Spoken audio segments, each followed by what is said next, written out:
আজকে রায়রাদোয়া হাজির হয়ে গিয়েছে কিভাবে নতুনভাবে ডিম ভাজি করা যায় সেটা সবাইকে দেখানোর জন্য কোয়েল পাখির ডিম নিয়ে হাজির হয়ে গিয়েছে। যেহেতু তাদের চুলাটা ছোট আর ফ্রাই প্যানটাও ছোট, সো হচ্ছে ছোট ডিমই ভাজি করতে হবে। তো দেখুন সুন্দর করে ডিম ভাজি করছে দুজন মিলে। তো এই ডিমটা তারা খেয়ে দেখাবে যে ভাজি করার পর কেমন মজা হয়েছিল। তো মোটামুটি কিন্তু ডিম ভাজিটা হয়ে এসেছে আর চুলার ভিতরে কিন্তু আগুন এখনো জ্বলছে দেখুন। তো ডিম ভাজিটা এখন নামিয়ে নেবে রাধু।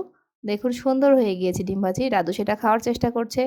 সে আপুকেও দিবে না, সে একা একা খাবে। সে বারবার বলছিল রায় আপুকে, দেখো আপু ডিম ভাজিটা খুব মজা হয়েছে। দুজন মিলে খুব মজা করে ডিম ভাজি খাচ্ছে। তো রাধু বেশিটুকু খেয়েছিল, রায়াকে খুব কম অংশ দিয়েছিল। দেখুন আপুর কাছ থেকে সবটুকু নিয়ে সে একে একে মুখে দিয়ে খেয়ে ফেলছে আর বারবার আপুর মুখের দিকে তাকাচ্ছিল, আপুকে দেখছিল যে আপু কিছু বলে কিনা। তো এভাবেই সে সারাদিন দুষ্টুমি করে চলে আপুর সাথে।